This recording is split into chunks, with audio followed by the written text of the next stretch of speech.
He was the first person in his family to go to university. He went on to earn an undergraduate degree, 2 master's degrees, and a PhD. His father, who was the smartest man he had ever met, always wanted to get a higher education. But because he grew up in a racially divided America, where the best jobs his father could get were low-wage labor jobs, his father could only dream of getting a higher education. Just like his father, going to college seemed like an impossible dream when he graduated high school at the top of his class.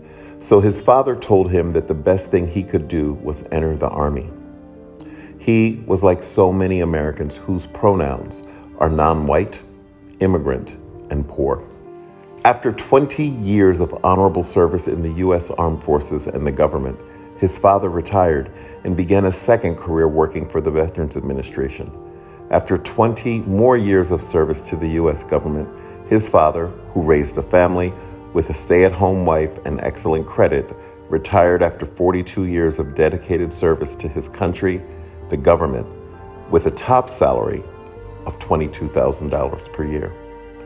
Imagine what could have been possible for his dad if he had had a fair chance to get a college education. But the odds were stacked against him, so he made the best of the limited opportunities presented to him. His father's life was a dream deferred, but the potential contribution he could have made to his country and his family was a dream destroyed. Finally, after years of service, his father took advantage of the government's GI Bill and went on to complete community college with a B+ average. But by then, his father was less than 5 years from retirement, and when asked why he decided to get his college degree after all these years, he simply replied, "Son, because I couldn't do it before now." Access to a higher education has always been the dream deferred for people who live in a society built upon the allocation of unearned privileges and unfair advantages based on their gender, race, age, and nationality, to name a few. Does the highest protectors of American democracy truly believe that their laws and educational system have eradicated inequality? Or have they simply said, enough already? Have the historically marginalized been made whole? Has the lingering vestige of 400 years of economic, social, emotional, physical, and spiritual trauma been resolved? It's all good now, right? How did the highest level of the U.S. government arrive at their conclusion in 2023 when the multi-generational conditions that perpetuate systemic poverty and fortify the school-to-prison pipeline are more entrenched in America's psyche than at any other point since the Reconstruction era?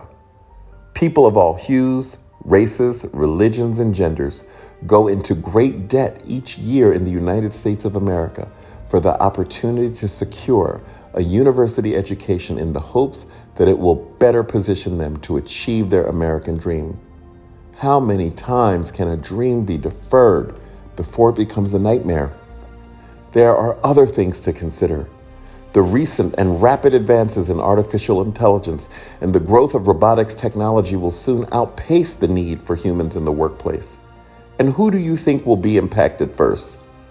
Not to mention the advancement of Web3, blockchain, and the internet is occurring at a time when, according to a recent article in Global Citizen, nearly 40% of rural Black Americans have no internet at home. We are creating a future that is no longer willing to invest in its youth.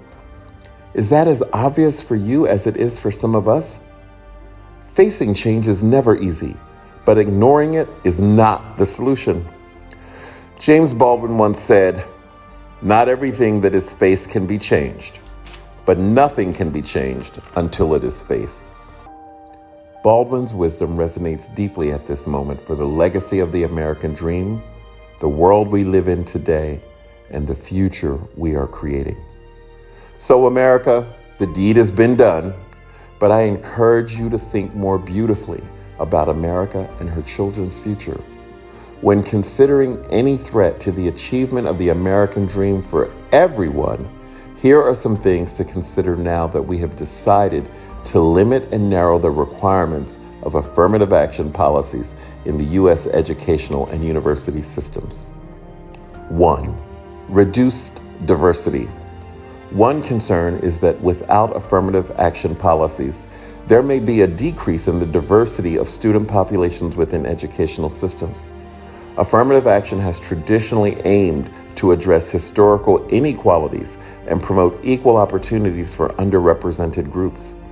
Limiting these policies could result in less representation and inclusion of marginalized communities, which can have long-term implications for social cohesion, a competitive American workforce, and an equal access to educational opportunities. 2. Lack of equal representation. Affirmative action was implemented to combat underrepresentation of certain groups, such as racial or ethnic minorities and women in higher education. Limiting these policies may perpetuate existing disparities and inhibit progress towards achieving more equal representation within educational institutions. This can hinder efforts to create a diverse and inclusive learning environment that prepares students for an increasingly multicultural society. 3. Inequality perpetuation. Critics argue that eliminating or narrowing affirmative action policies could perpetuate existing inequalities in society.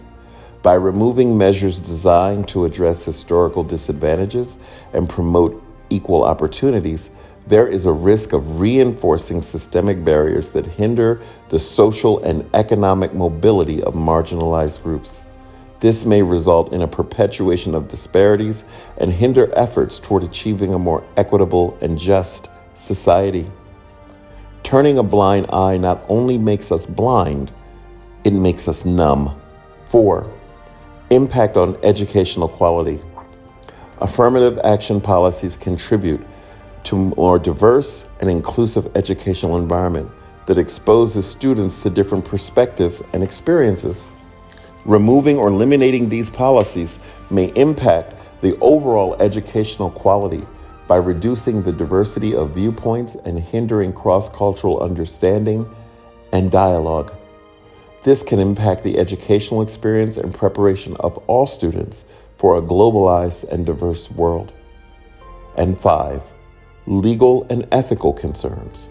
Affirmative action policies have faced legal challenges regarding their constitutionality and fairness, but we don't address the fact that they were created to eliminate pervasive structural and cultural inequities and harm. So how does doing less solve a growing problem? Critics argue that affirmative action can lead to reverse discrimination or unfair treatment based on race or ethnicity. Well, toward whom? The worst among us have been impacted by 400 years of unearned access and privilege, from redlining to separate but equal to police brutality and unfair banking practices. Why are we centering a misinformed and dwindling majority at the center of the fight to eradicate discrimination? Supporters, on the other hand, believe that affirmative action is necessary to counteract deep-rooted bias and systemic inequalities. The limitations or narrowing of affirmative action policies may raise legal and ethical concerns regarding equal treatment, fairness, and the pursuit of diversity and inclusion.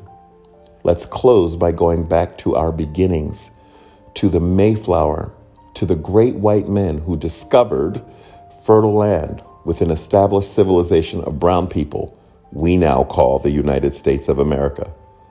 The discovered who now live among us on quarantine-like reservations just outside of the view of our fragile, guilty American consciousness. How much longer can we defend our innocence if we are not willing to face today that which our founding fathers would not face back in 1620 when they landed upon Plymouth Rock?